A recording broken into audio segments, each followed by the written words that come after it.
Hello, Purple Rain community, and welcome to our round 26 TLT and preview show of our game against the Brisbane Broncos, 15th versus 11th on Thursday night.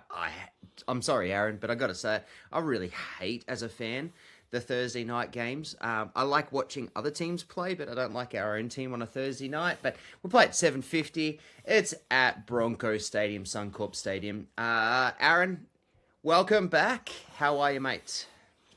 Yeah, refreshed. Nice little getaway there last weekend. It was good to be away from the technology, but I must admit, every time I got some reception, I quickly checked football scores and results and Supercoach results. So I as much as I tried to stay away from it, I didn't really stay away from it that much at all. But yeah, no, it was good. I'm currently doing a bit of a tag all the followers. Keep going if you can. Well, I started the weekend Thursday, went to the game. Look, mixed feelings about that game. I thought we started really poorly, to be honest. I thought the first 20 minutes we really just didn't show up, and Penrith were all over us in that part of the game. And then, once we got the sin bin and Keely went off there, I think that switched us on a little bit. Wish he stood up, and really we turned it on for the second half. I know that, Panthers had 3 sin bins himself, but I really do think we played better footy, held the ball, looked after it, and went after the game in the second half. So that's all I can ask for, but I getting a bit frustrated with these games where we're missing the start and going 2-3 tries down in the first 15 minutes and then putting our gloves up to fight for the rest of the match. So yeah, that's a bit annoying. It was a frustrating game to watch. We lose 14-22. Well, let's do a little review. We said we were going to. Actually, on that, quickly, unfortunately, I'm sorry that we didn't get a review show against Penrith for that game. Just the stars didn't align.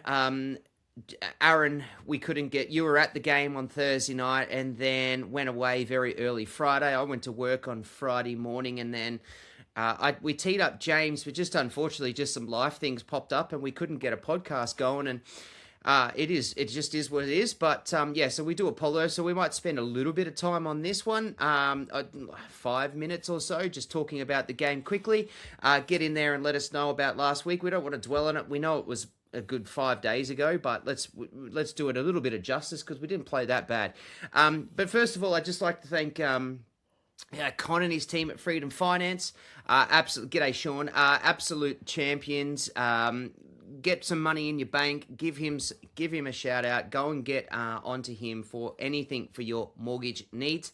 Freedom Finance, that'll be in the group. 5/8 to put in Purple Rain 10. You get 10% off. Premium sports tours. So hopefully people are booking. I've been out of loop the last couple of weeks. I haven't touched base with it. I've just sort of let it be. But premium sports tours. Get yourself over to Vegas. Let's get as much of our Purple Rain and Purple Army over to Vegas for round 1 versus the Tigers in Las Vegas, America, for next year in 2027. Aaron, let's go quickly into it, hey? So 14-22, we were down 4 tries before we were down 22-0. At the 29th minute mark, mate, of that first half. Yeah, so 3 tries down in the first bit where I said, it just didn't look like we were competing. We just let Panthers roll down the field, and Cleary just kicked us into the corners, and we struggled to get out. And it looked like it was going to be just a rematch of the last time we played them, where we were just stuck in their end, and Cleary just kicked us to death. But I mean, then that's when Oren Keely, gets those 3. Well, we get those 3 infringements in a row, and fair enough. I mean, the third one was there, but the bit that annoys me a little bit about that is there was no warning on the second one that if we get another one, he's going to blow it, and he blew it, and fair enough. Like, the rule is there, so he gets that, and they send him off, and right there, 3 tries down. I think, this is going to be a bad night for me at Amy Park, but that's when it looked like we started to switch on. Harry Grant said to Sutton there, there's 2 sides out there, and at that particular time, it was 8 infringements to 1. So they scored when Oren Keely was off, and it went to 22-0, and it was 22-0, and there was 8 infringements to 1. And then it felt like the tide started turning, and then Sutton started blowing some calls against Penrith, which there's been a bit of uproar that he kind of favoured Penrith in the second half, but the damage was already done. I thought early we just couldn't get anything. And we go 22-0 down and a player down. And then from there, we turn it around and play some decent footy and hold the ball. So it was pretty pleasing that we could stay in the game, considering. Shout out to Brian To'o for his 100th try. He ends up with 3 in that first 29 minutes. Wishart gets that try at the 43-minute mark. Howarth got one at the 55, and STB gets one at 61, which was a wonderful try. Do you remember who you put down as your votes? Yeah, I had Harry 3, Wishy 2, and Howarth 1, I think. We had exactly the same, I think. Yeah, I think we did. Yeah, yeah. And I would go either way with Wishy and Harry either. I thought both played really well. I was tossing up really hard on which way to go on that.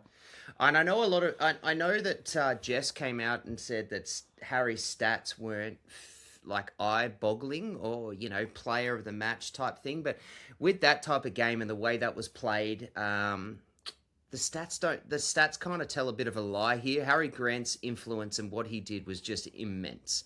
And he was absolutely fantastic. I think we had exactly the same votes. I'm just currently trying to pull it up now.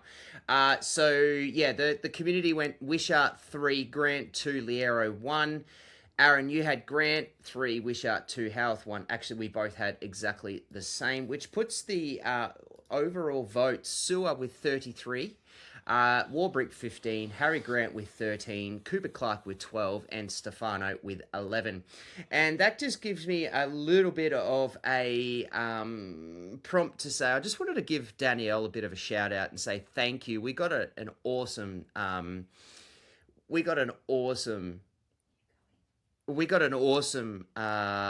parcel given and delivered to us today with some cards, and my absolute beautiful family just got in absolute awe of a signed Cooper Clark card. So we got one today. It's we'll put up a bit of a video, but I just wanted to give her a shout out on the podcast. I know she doesn't want to get it, but I'm doing it anyways, Aaron, because kudos where it's due, and she was awesome.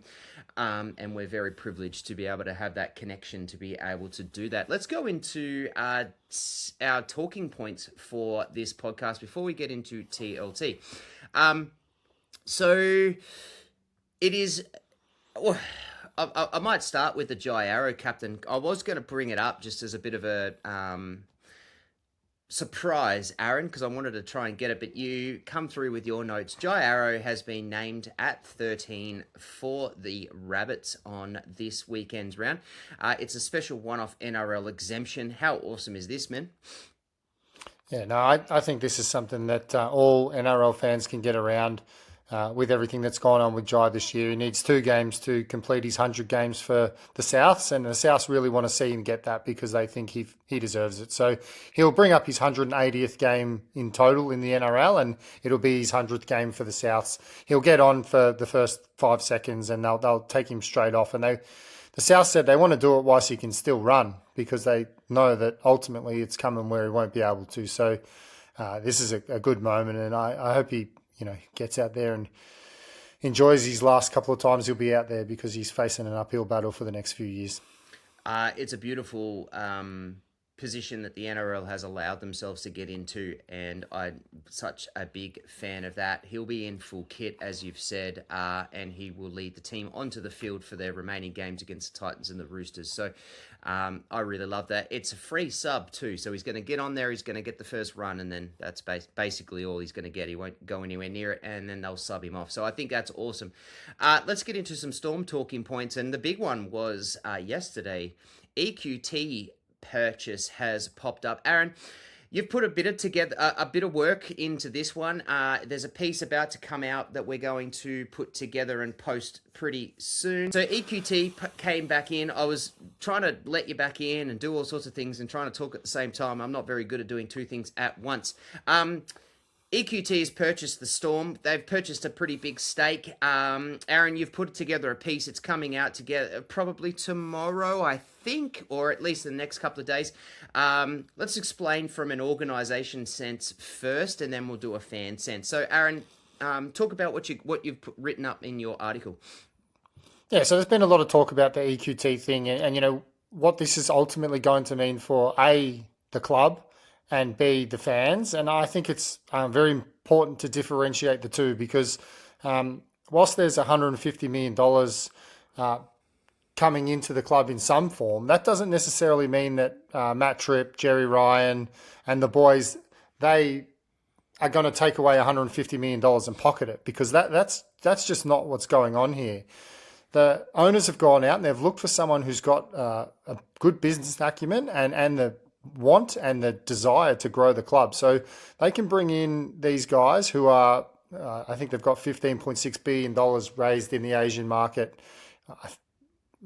They're phenomenally big. They're one of the biggest investor funds in the world. So they can bring in their money and they can spend it to grow the Storm in a way that they think will push it into the future, and ultimately they can turn a profit on somewhere down the track. So we don't know if their end game is 2 years, 5 years, 10 years, 15 years, but ultimately they're putting their 200 or 150 million in, and they're getting something out at the end. So what that means for the club is short term, there's going to be money floating around. We're going to be able to invest in things we haven't had the opportunity to do before. So the women's game, the elite pathways, the training facilities out there at Amy Park, the growth of Amy Park, the development in the coaching, and all those things will get more money now. So the Storm will be able to attack the market from a better position financially and grow where they've tried to, but just haven't had the funds to do so before. So fans will see that initially, and then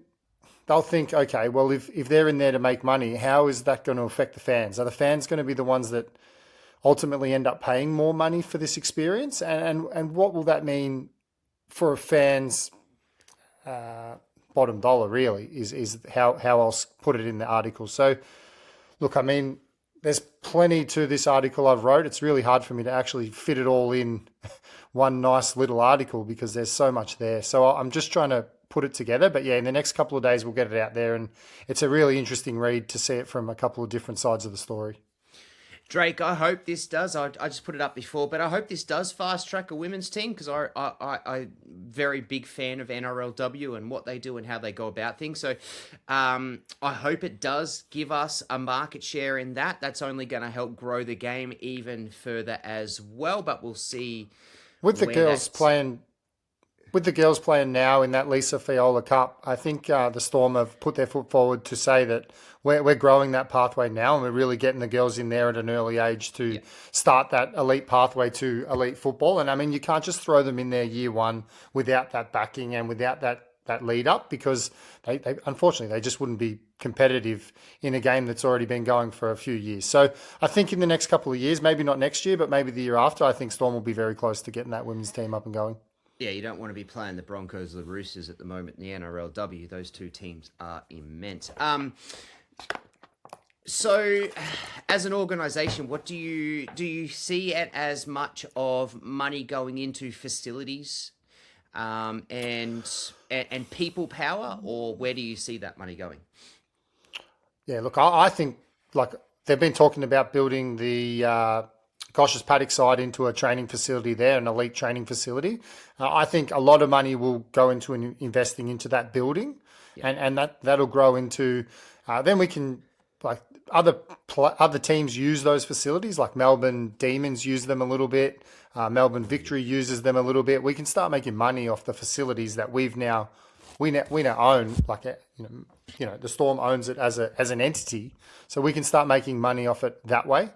I think the other thing is that the TV rights deal has gone up to $5 billion now, which means every year the club's going to get that little bit more money in their pocket, which is somewhere near $25, $28 million a year just as a donation from the league.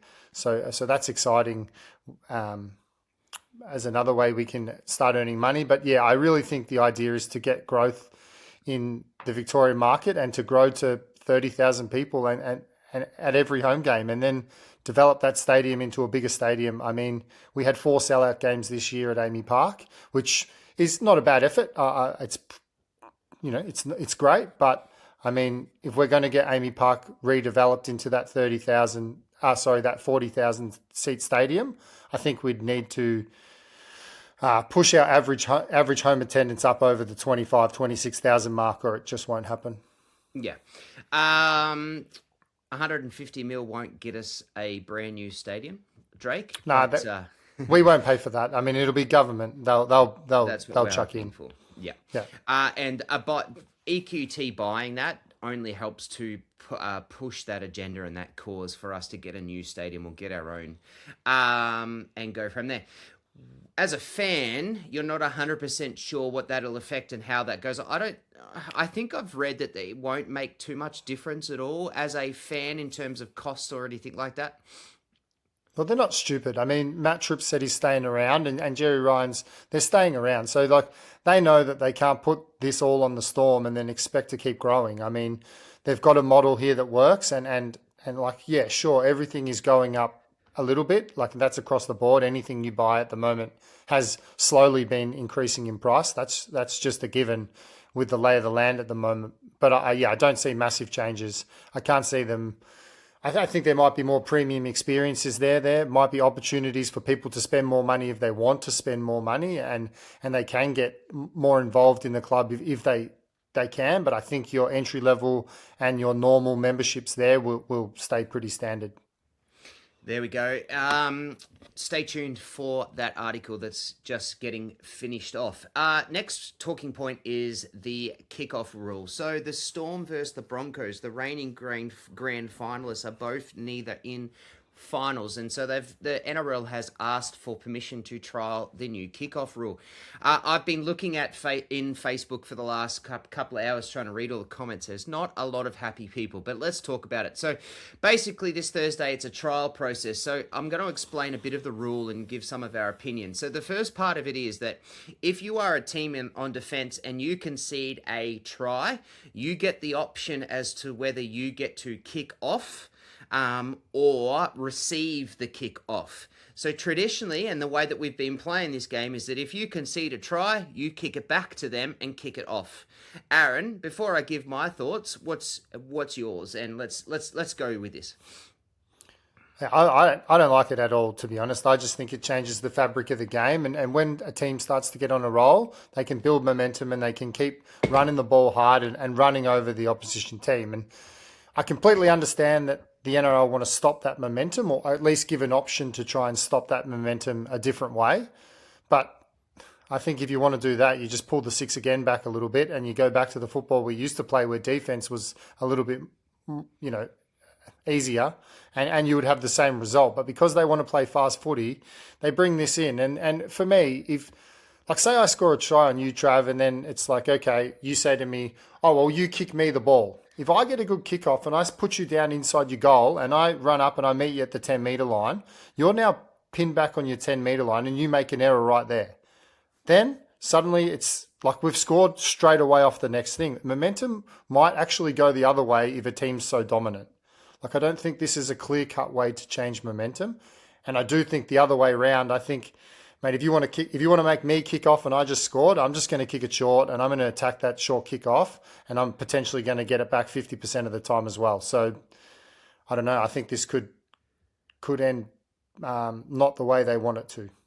I hate this rule. I really hate the rule. Like, if you concede the try, I legitimately think that the majority of the conceding team is going to say, yeah, you can kick it to us. Right? That's what's going to happen. And so therefore the kick's going, so now the whole momentum changes, but that's what the NRL wanted, right? They want that momentum to change. They don't want the roll-on effect and then these big scores. They want the games to be closer, but they want it to be faster and have bigger scores. So it's like, essentially it's contradicting itself in my view. I don't like it. Like, and then what I think is that there'll be teams that'll just absolutely like take this rule to town, right? So they'll just, if you just scored a try and the other team says no, you can kick to us, it'll be a short kickoff, and then that'll create so much more issues, which is people are already pissed off about the short kickoffs, especially from the goal line dropout. So like, I'm just not a fan of this. Like, this is a rule that I think is being put in place for the sake of just making a rule. I think, Aaron, you've got a stat that says how many clubs were actually opposed to this rule. Yeah, so when it first came out at the start of the year, 17 clubs actually were against it. I mean, Bennett, who actually coached in the Super League when that rule was around in the Super League as well. So he was one that actually said maybe it could work and it's worth a trial, but the other ones were all definitely against it. And the club, basically the NRL had to put it on the back burner because they couldn't get any buy-in there to trial it in the trial games. And to be honest, that's where I think it should be trialed, where points don't matter at all. And I know this is a dead rubber, so to speak, but I mean, the result here still matters to Brisbane and it still matters to the Storm. So I don't know. I really don't like it. I think it's shit. I mean, it alters the game completely. It's not just a little rule change. This is changing a stock standard rule. You score, you get the ball back. That's how it works. But see, I've got another thing. So Drake says the rule's rewarding teams for bad defense. Yes, absolutely it is. But what about teams that have a lead and then the momentum shifts and the other team gets it and they've got this big lead, and they're starting to get worried about momentum shifts and constant try. The play is just in there and they're defending and defending. I reckon what'll happen is teams will just go, okay, well, we've got a 3-4 try lead. We want the ball back in our hands. We need to stop the game. Let's just let a try go through. And then the C's part, they go through and get a try. And then they go, okay, now I want the ball in my hand, so the kickoff comes to me. I think that's garbage. Like, I can just see that happening because it happens in the NFL, and people there's this rule that happens there as well that happen, and they're letting touchdowns come through at certain moments in the game. I could just see this happening when momentum shifts come. So instead of the shift of momentum and instead of quicking up the game, these teams that have got these leads start realizing that we're down a little bit here and we're losing momentum. We're defending over and over again. Well, we don't want to do that anymore. So let's just concede a try. Still only going to make us 3 tries down or 2 tries up. 2 or 3 tries up, and then go from there. And I think that's poor.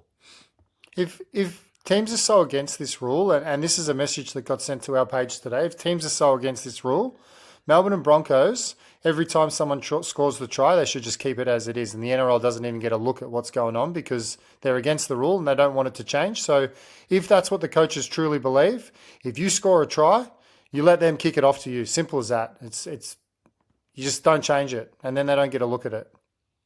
Well, I mean, I'm assuming that the clubs agreed that this is okay. Well, the Storm did. The Storm did, yeah. So yeah. I guess they'll just decide as to how they can use it. Casey's got a question. He says, how's it going to work when you're given the option to kick or receive? Who is really going to opt to give the ability to receive away? That's exactly right. Like, you to give that, that's what I'm saying. Like, a team that concedes a try, especially if they've conceded 1 or 2, is going to say, no, I want the ball. I want to give me the ball back. Yeah. Yeah. And then there'll be a short kickoff. There'll be a short kickoff, and 10 metres out from halfway, there's going to be a collision in the air, and it's going to be 50%, 40% chance of the attacking team getting the ball, but now they're on their 40. They're not deep buried down in their own end. So the chance of actually getting momentum back, it's there, but there's also the chance that you put the attacking team even further on the front foot. Yeah, unfortunately, this rule is not one of those black and white rules that these people have put in. It's just going to, I think going to create a lot of shit. Michael has come through. The comment is too big to show, but I'll say that here. They should keep it as a kickoff only. Makes it more exciting for a team chasing the game. Why should they get a chance to play the ball after conceding? At least if it's a kickoff, you can go short to try and win possession. It's just going to favour teams that are leading narrowly with about 3 minutes left on the clock.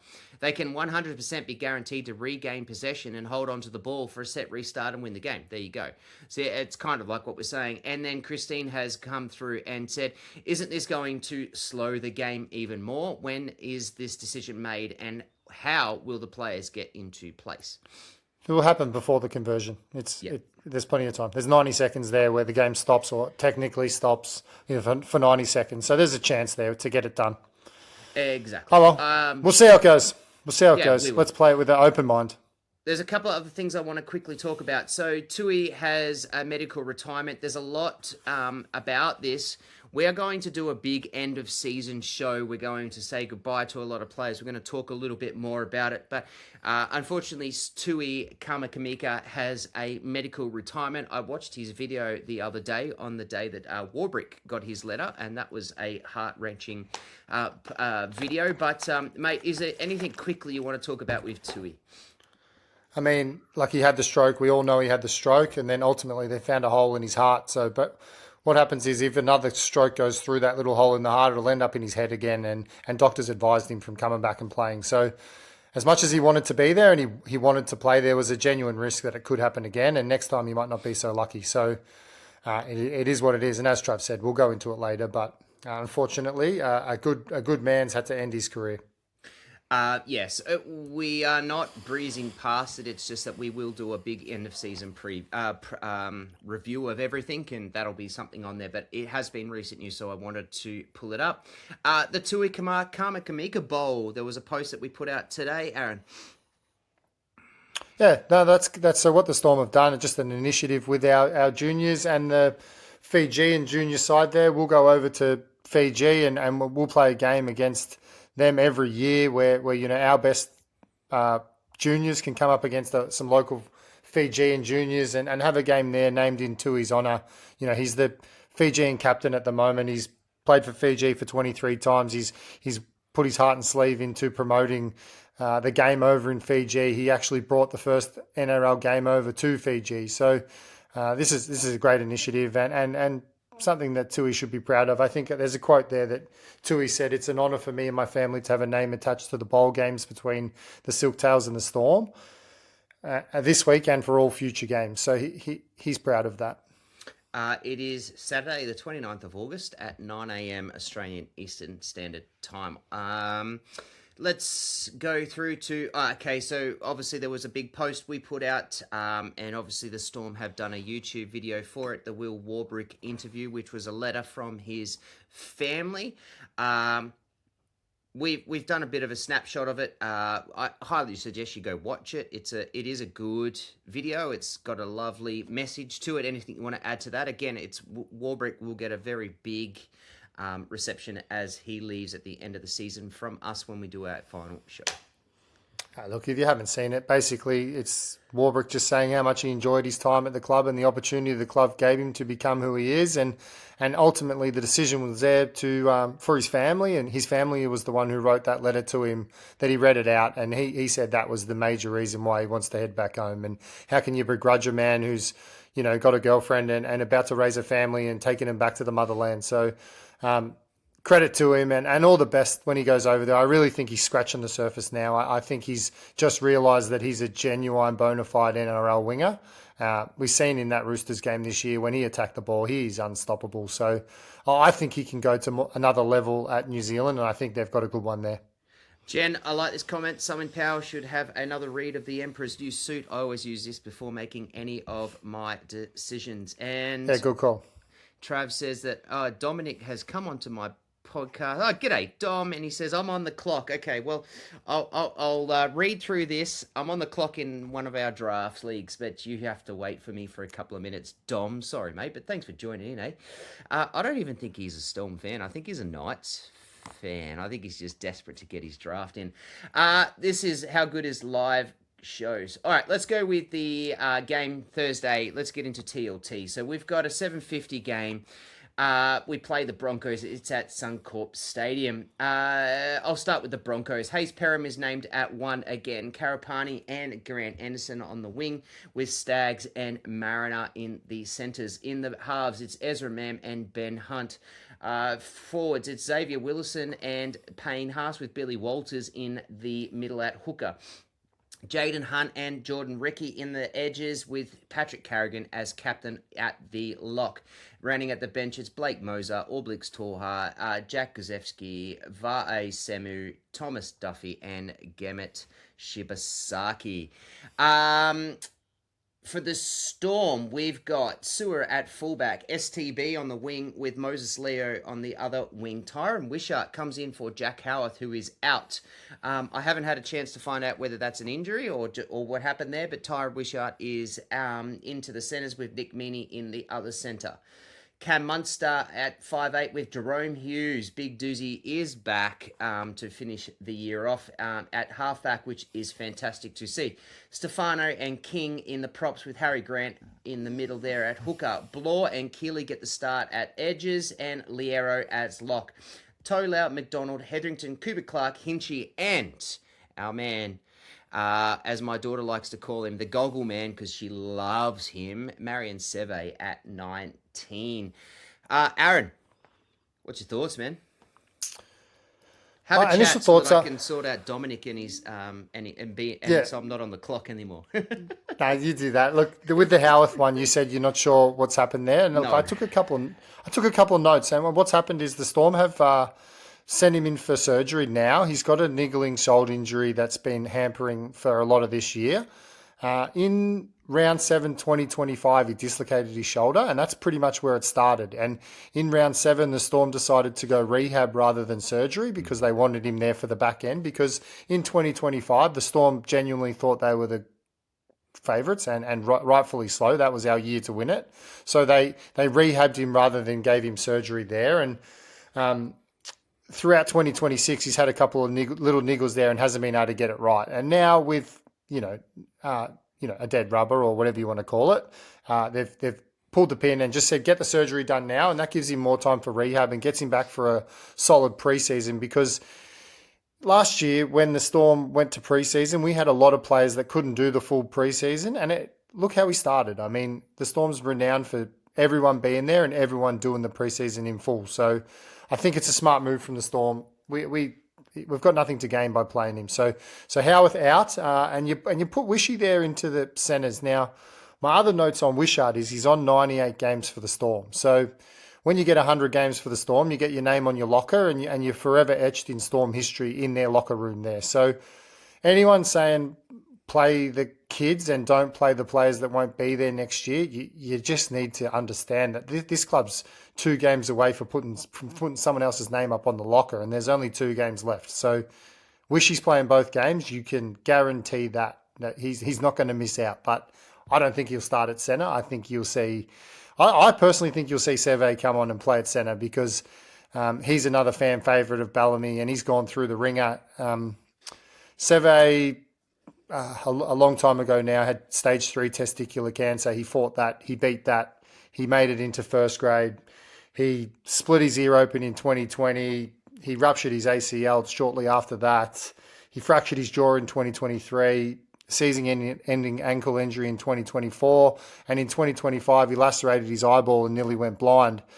Then followed by this year, he had a ruptured bicep and tricep, which he hasn't been able to get right. So the bloke's been around since 2019 and only managed 51 games for the Storm. Now, some might say that's, a long journey to only get that far. But what you find with Seve is when he does come in, he's a workhorse. He'll get through 15, 20 runs. And what have we been missing? We've been missing X's carries. We've been missing Warbrick's carries. We've been getting into STB for not looking after the ball and going after it and demanding more runs. Well, I'll tell you what you'll get with Seve. If he plays 80 minutes, I think we'll get 15 runs out of him, and he'll put his bumpers up every single time. So I really hope, actually, that they give Seve a run, because I think he's one that deserves it, especially in a game like this. I don't just hope, I bloody pray, and I don't pray, but I really pray that he gets a game. Is there any stats have you got off him in recent? Is he coming into this with form, Aaron? Well, he's had 2 games back in the New South Wales Cup. We versed Manly, then we had a bye, and then we played Penrith. And in the Manly game, it was his first game back. He played 41 minutes, had a try assist, 2 line breaks, 2 tackle breaks, 9 runs for 106 metres in 41 minutes, which, that was an epic little outing to come back into it. Now, that was a winning performance. We towed up Manly. They're not much chop, actually, in the New South Wales Cup this year. They're on down very low, so I think they're on the bottom, actually. But then against Penrith, it was a losing game, and he got through 80 minutes there at centre. He had 11 runs for 104 metres, 56 of them post-contact, 4 tackle breaks, a line break and a try assist. So he's had another decent outing there. So without being stellar numbers, they're very solid numbers for a return to first grade. Oh well, yeah, to senior football. Yeah, I love it. I'm so glad that I saw his name. I was very surprised that I saw his name on the list. I didn't think it would happen, but that now that I've seen him, I hope he does come in and get a game. Um, so we've got a couple of things. So Michael has said thoughts on Wishy playing centre Thursday night. Boys, also, do you reckon Seve gets some game time? We just spoke about that one, so I just wanted to show it just to give people I think the that announced that they've on the podcast. I think the other one that we haven't mentioned yet is Husey. I mean, we've named him at 7. He's coming back Yes. off a hamstring injury. But then if you look at the bench, you've got Tolau there and you've also got Watson down in the 22. So there's potential for a couple of things to happen. Wishy could Still hate that potentially, Watson is sitting in the reserves. Hate it. yeah, I think there's two options here. And I think the latter is probably the one that's more option. But the first one is that that Husey, if he's unavailable, that Watson comes in and plays at 7. But the second, and what I would think is more likely, is that Wishy moves out of centre and Wishy starts in the halves maybe, and Husey comes off the bench, and then Wishy comes back on and plays through the middle at the end of the game. And then that way we're not putting Husey in to play a full game, and Wishy can start at 7 and he can also finish at the back end if we need him through the middle for the game. So I think there's a real potential that that could happen. Or the other option is Husey's fine and he just stays where he is and plays 7, and then Wishy moves back to 14 and Seve comes into centre. I just don't see like if you're gonna name Husey, you name him and he plays 80 unless something's wrong like that. Otherwise just don't play him. He doesn't need to be playing. We're not winning here. Like as in we're not making finals. So why do that? But anyways, that was my thoughts. G'day Jesse. Good evening, gentlemen. He says Drake. I'd reckon Seve will slot into centre and Wishart will fall out to the bench, which we just said. G'day Tep. How are you, mate? Every time Seve looks good, something happens. I think he deserves it. I think he bloody well does. He's got one of the worst histories. Like, even to end the injury history that he's got with a lacerated eye and almost goes blind, just shows you that you've just got some incredibly unlucky injury news. Drake is saying you're contracted to play unless you have an injury. You are required to play. So it makes sense the boys leaving are playing, and that would be a conversation Bellamy, into the meanie and Wishart. Bellamy isn't like that. Just because you've signed a contract, I don't think he's going to hold that You don't particularly deserve a game. against you. Yeah. Yeah, that's it. It's not going to be like, oh, you trader, you've left us. It's never been like that at the club. So I just think if you're good enough and you are deserved of your spot, I think you'll play. So I understand. A disconnect. There's a disconnect between fans and what clubs actually do. More often than not, clubs just play the guys into the ground. Like the Broncos, Payne Haas is not playing for them in 2027. They'll be running him into the ground because he's a player and they want to win games. They don't want to finish on the bottom of the ladder. You don't want to go from winning a premiership into finishing on the bottom of the ladder, which they can't now. The Dragons will. But it's just, yeah. But the fans think if loyalty is a big thing, and so the fans say if they sign out, they're going to leave. We'll let them go. We don't want to play and pick the next person up. And I understand that sentiment. There are parts of it, but yeah, there is that sort of disconnect. Like I can agree with it. I could see if Bellamy just said we're going to go with the kids and play them, like, and this is the reason why. I don't think it'd be bad blood. It would be we're doing it to start getting ready for 2027, and everyone can understand why you would want to do that. It's not going to be fuck you, trader, you've left us. Yes. Yeah, agreed. Yeah. Sean says, what Wishy has done for our club, he deserves 100 games. I agree. And Casey, we lacked direction last week without a genuine 7. Agree. Watson should be on the bench. I don't think Watson should be on the bench. I think if Hughesy's not playing, Watson is the starter. Or he should just start. As you said, or he should just start. There's no point risking Husey. And I've seen a comment that Husey's going to want to play World Cup at the end of the year, so he's going to want a couple of reps, and he's going to want some reps under his belt. So let's be honest, Husey's also a professional, and he's got a big post NRL season coming up as well. It's a huge World Cup year. So I mean, he'll want to be out there. We have, let's get into, that's enough for the TLT. So let's get into some game plan blueprint, purple blueprint as we like to call it over here at Purple Rain. How do we beat the Broncos? My thought is simply straight up, how do we stop the middles that the Broncos have? Payne Haas, Carrigan, Willison, what is it? Who's And Ricky, Jaden Hunt, I'm not so worried about, but Jordan Ricky, like that. These are all big monster boys, and all playing pretty good footy at the moment. Yeah, no, it's. I mean, they played pretty well last weekend against the Raiders. It took a big spray to get them into that headspace, but like they're a dangerous side when they think they're playing well. I mean, I know they're missing a lot of star power, but I mean they're going to be dangerous. And Storm Broncos is always a big game, so I'm with you. They're going to come out and they're going to have a genuine crack and try and beat us. I mean, it still is a grand final rematch. There's still a lot of heat in that battle there. So yeah, you're right. We need to shut down Payne Haas. He probably had his best game in the last 6-8 weeks, basically last weekend. So he'd be the main one, and then obviously Paddy Carrigan as well. They're stacked through the middle. I'm just pulling that up. So they beat the Raiders last week, and Payne Haas had 14 carries for 158 metres, 9 tackle busts and a line break, and an offload and a try. Like that's just a big monster of a man playing 66 minutes. Carrigan plays 70 minutes, has 16 runs for 162 metres for 3 tackle busts, but goes out and lays out 41 tackles for only 2 misses. Willison plays 64 minutes for 14 carries for 133 metres and 2 tackle busts. And Jordan Ricky plays 80 minutes, has 9 hit-ups for 74 metres with 3 tackle busts and a line break. Like that's going to be tough to stop. How do we stop that? What do we do?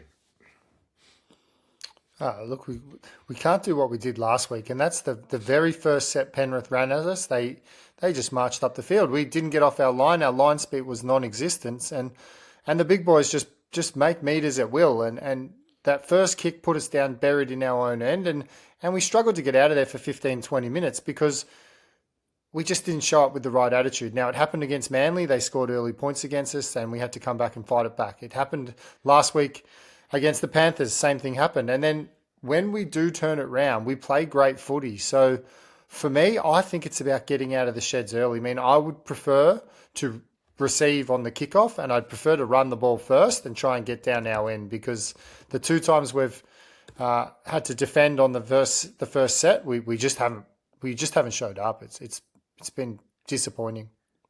How do we fix this start? How do we fix the start? Like, what is the answer?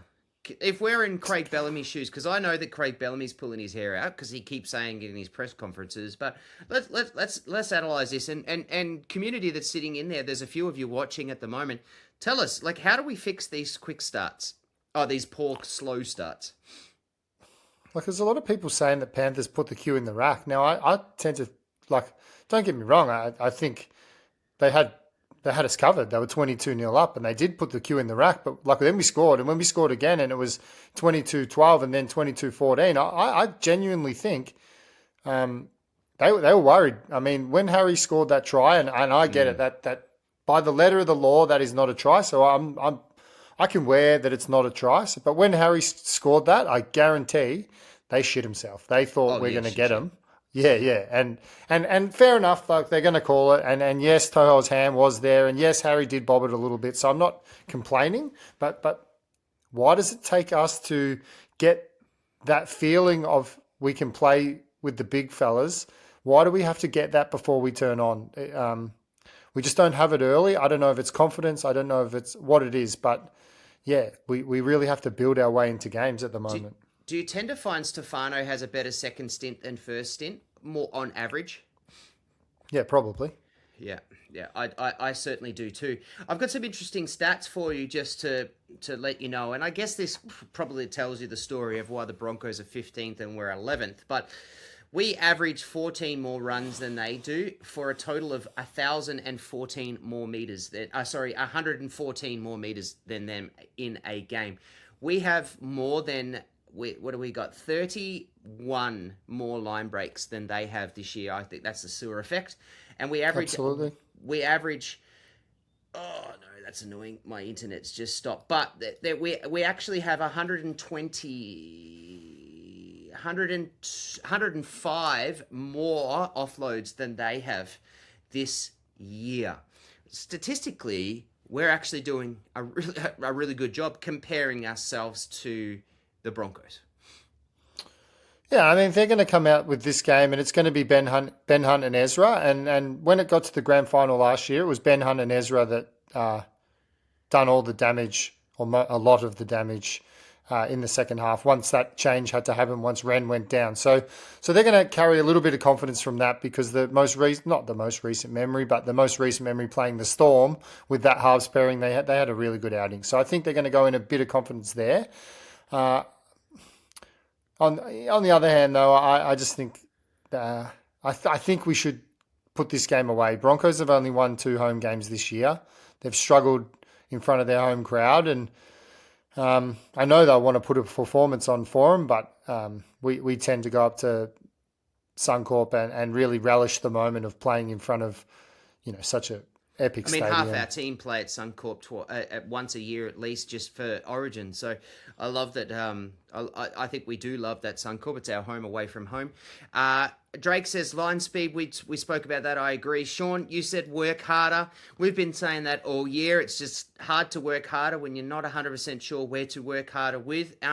Tep says, I think we've drilled this into our podcast for, I don't know, man, like 20 weeks now that we've sort of started to find our groove.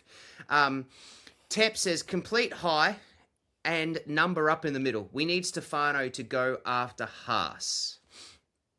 Yeah, and in saying that, Tep, and I agree, I think that Trent's got a big job in there as well. Trent and Kingy, I mean, that first stint, they need to take the sting out of those 3, because those 3 are weapons in there. And even having Billy Walters back, man, I genuinely think he's their best 9. I do. I think Corey Pates has been okay. He's not a bad player. He's got a fair tank on him. And I think Blake Moser, he's got potential, but I don't think he's a Billy Walters. I don't think he's as clever. So I actually think them getting Billy Walters back, I think they should be looking at just focusing on him staying in the 9, because, I don't know, I really like him.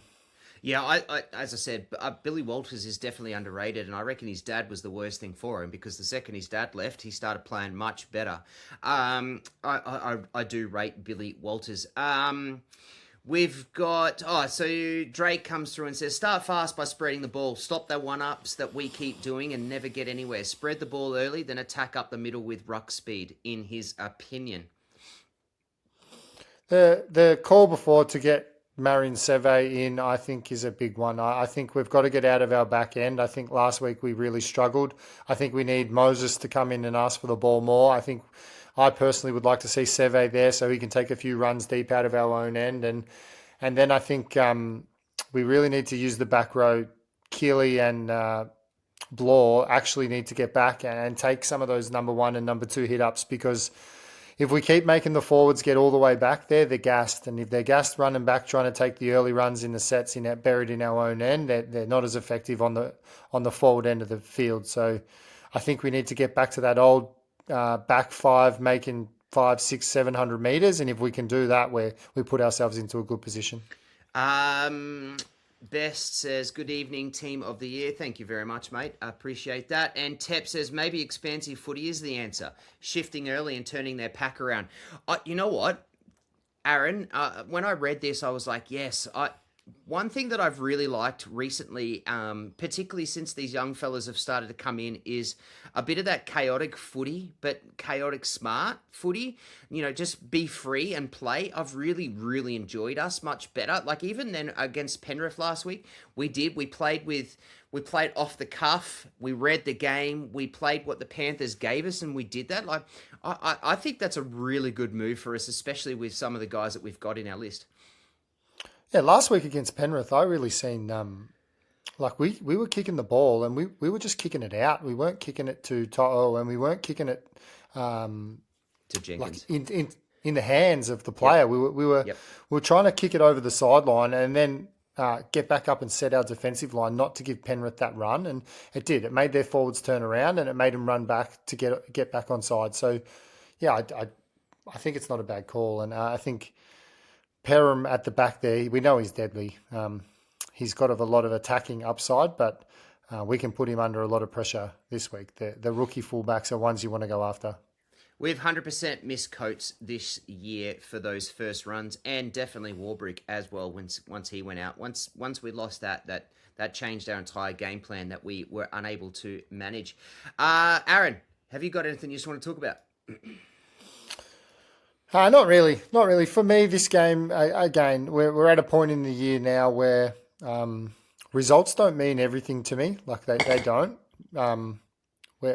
We're past making finals, and it really doesn't matter if you finish 9th, 10th, 11th, 12th, whatever it is, as long as you don't get the spoon. So from now, I'd like to see combinations working together. I'd like to see discipline. I'd like to see ball handling. I'd like to see the little things that Bellamy's coaching these guys with. And if it means we get a win, so be it. And if it means it's a competitive game and if the Broncos show up and it's just a good game to watch, I genuinely would be happy with, I'm not going to say losing. I don't want to lose. But as long as the effort's there and we're doing the little things right, I think that's what we need to see from now to the end of the year.